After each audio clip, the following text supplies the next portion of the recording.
It's funny. We live in this world, it's like overflowing with information. It Better. feels like the more we have, Yeah.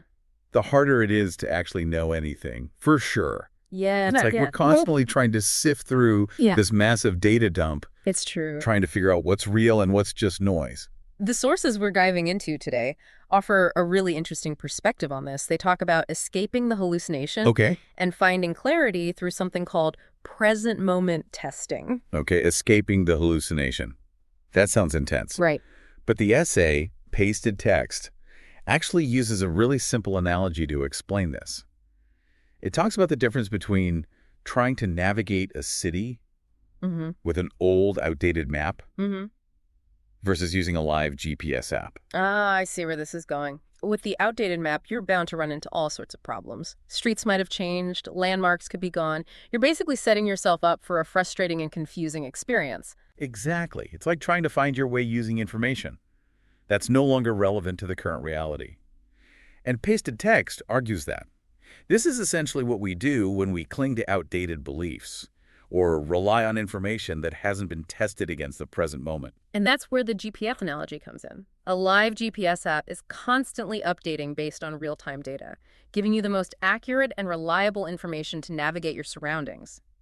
And present moment testing, as described in the source, is essentially about applying that same principle to our thinking and decision making. So instead of blindly trusting old maps, Yeah, we need to constantly be checking our assumptions against the reality on the ground. right. Precisely. And the source goes on to connect this idea to the scientific method. It reminds us that at its core, science is all about minimizing bias by testing ideas against real-world evidence. That makes sense. You don't just come up with a theory and call it a day. You have to design experiments, gather data, and see if your ideas actually hold up under scrutiny. Right. And even then, scientific knowledge is always evolving as new evidence emerges.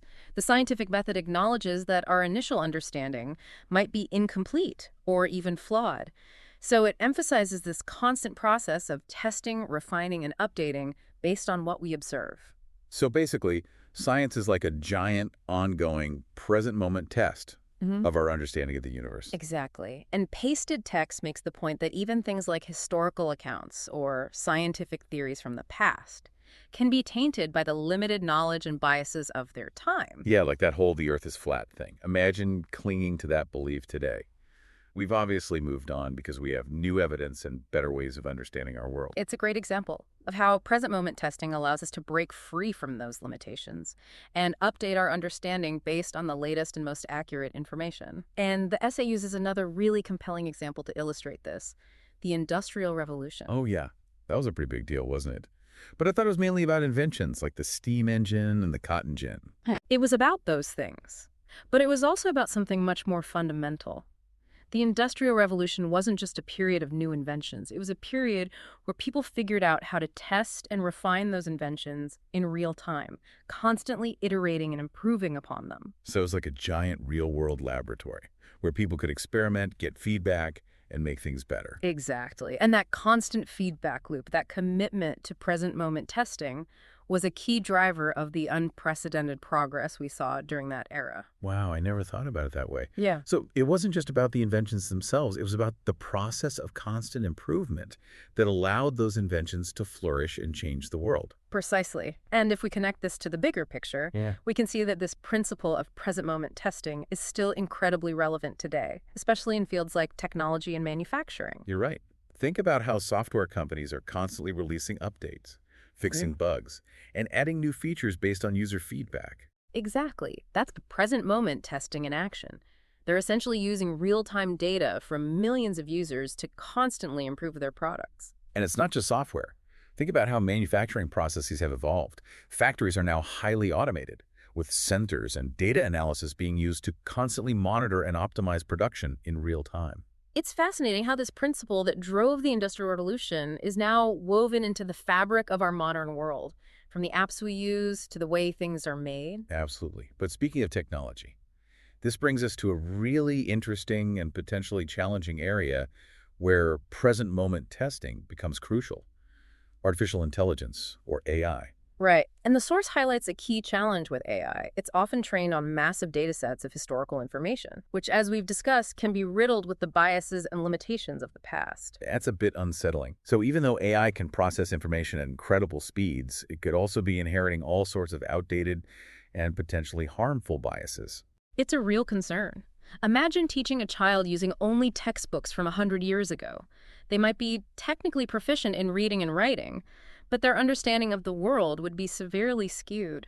So how do we make sure that AI doesn't fall into that same trap? Well, the source suggests that we need AI that can engage with real-time data, just like humans do, constantly learning and adapting based on current information. It seems like that would be a lot more complex Hmm. than just feeding AI a bunch of historical data. It definitely is. But the good news is that we're already seeing examples of AI that can do this.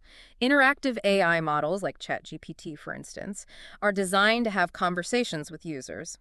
And they learn and adapt their responses based on that real-time feedback. So it's like they're constantly being present moment tested Yeah. by people they interact with. Exactly. And that constant interaction helps them to refine their understanding, become more accurate, and avoid getting stuck in the biases of the past. Okay, this is all starting to make sense, but I'm curious, what are some other real-world examples of present moment testing in action, especially when it comes to AI? Well, the source actually highlights a really fascinating example. Tesla's full self-driving technology, or FSD. Oh yeah, Tesla. They're always pushing the boundaries of what's possible with AI. But how does FSD fit into all of this? I'm ready to dive deeper into that. Me too, and I think you'll find this particularly interesting because it really showcases the power and potential of present moment testing when it comes to developing advanced AI systems. So Tesla has millions of vehicles on the road, and each one is equipped with cameras and sensors that are constantly collecting data about the driving environment. Wow. I knew Tesla was data-driven. But that's incredible. It's like having a giant network of mobile data collectors, all feeding information back to Tesla. Exactly, and that real-time data is constantly being used to train and improve Tesla's FSD algorithm. It's like a giant real-world experiment in AI learning. So it's not just about programming the cars with a set of rules for driving. They're actually learning and adapting based on what they experience on the road every day. That's the key. Traditional AI systems are often limited by the static data they're trained on. But with FSD, Tesla is able to leverage the power of present moment testing by constantly feeding the AI new information from the real world. That's pretty mind-blowing. So every time a Tesla encounters a new situation, like a construction zone or a tricky intersection, it's gathering data that can be used to improve the system for all Teslas. Precisely.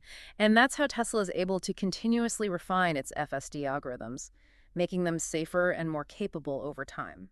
It's a perfect example of how present moment testing can lead to real-world improvements in AI performance. Okay. I'm starting to see how powerful this concept really is, but the source doesn't stop there. It also talks about Tesla's Optimus robot as another example of present moment testing in action. That's right. Now, Optimus is designed to be a general-purpose robot, capable of performing a wide range of tasks in different environments. And to do that effectively, it needs to be able to learn and adapt in real time. So it's not just programmed to do specific things. It's actually designed to interact with the world and figure things out as it goes. Exactly. Optimus has a sophisticated array of sensors, cameras, and tactile feedback systems that allow it to perceive its surroundings and interact with objects in a very human-like way. I can see where this is going. It's like with the FSD example. Optimus is constantly gathering data from its environment and using that data to improve its performance. You got it. Tesla is taking the same present moment testing approach they used with FSD and applying it to the development of Optimus. By allowing the robot to interact with the real world and learn from its experiences, they're essentially accelerating its learning process and making it more adaptable. That's so cool. It's like Optimus is a student in a real-world classroom, constantly learning and evolving. But I'm also wondering about the implications of all this. I mean, if we're talking about AI that's constantly learning and adapting based on real-time data, doesn't that raise some ethical questions? It absolutely does. And pasted text acknowledges that embracing present moment testing in AI isn't without its challenges. Like what kinds of challenges? Well, for one thing, as AI becomes more integrated into our lives, we need to be really thoughtful about the data it's collecting and how that data is being used. There's a balance to be struck between allowing AI to learn and evolve while also protecting people's privacy and ensuring that the technology is being used responsibly. Right, because if an AI system is constantly learning from its interactions, there's a potential for it to pick up biases or make decisions Yeah. that could have unintended consequences. Exactly, and that's why pasted text emphasizes the importance of human oversight. In the development and deployment of AI systems, it's not about letting AI run wild, it's about using present moment testing as a tool to guide AI towards outcomes that benefit humanity. So it's a partnership between humans and machines, where we're constantly working together to make sure that AI is being used for good, and that its learning process is aligned with our values. That's a great way to put it. And pasted text ultimately argues that this kind of collaborative approach is essential for realizing the full potential of AI while mitigating the risks. It's fascinating how this idea of present moment testing connects so many different things, from the scientific method to the industrial revolution to the future of AI. It seems like it's a key principle for understanding not just how we learn and progress as humans, but also how we can guide the development of intelligent machines. I agree, and I think pasted text does a great job of highlighting the power and the challenges, of embracing this principle in a world that's increasingly driven by data and technology. But beyond these examples, the source makes it clear that present moment testing isn't just some abstract concept. It's something that can have real-world implications for all of us, in our personal and professional lives. Okay, I'm really intrigued now. So how does this all tie back to the listener? How can we apply this idea of present moment testing to our own lives, beyond the world of AI and self-driving cars? That's a great question. And I think pasted text leaves us with a really thought-provoking challenge to consider.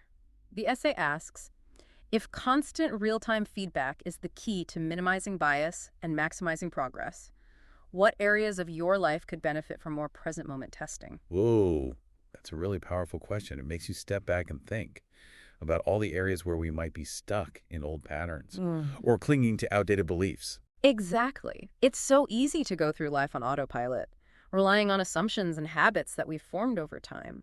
But what if we took a more conscious approach to present moment testing in our own lives? I like how you put that as conscious approach. It's like we need to actively seek out feedback and be willing to challenge our own thinking, even when it's uncomfortable. It's definitely not always easy, but think about it. What are some areas where we could all benefit from a little more real-time feedback? Well, our relationships come to mind immediately. Instead of assuming we know what our partner or friend is thinking or feeling, maybe we should be more proactive about checking in with them, asking questions, and really listening to their perspective. That's a great example. And think about our careers. Are we staying up to date with the latest trends and technologies in our field?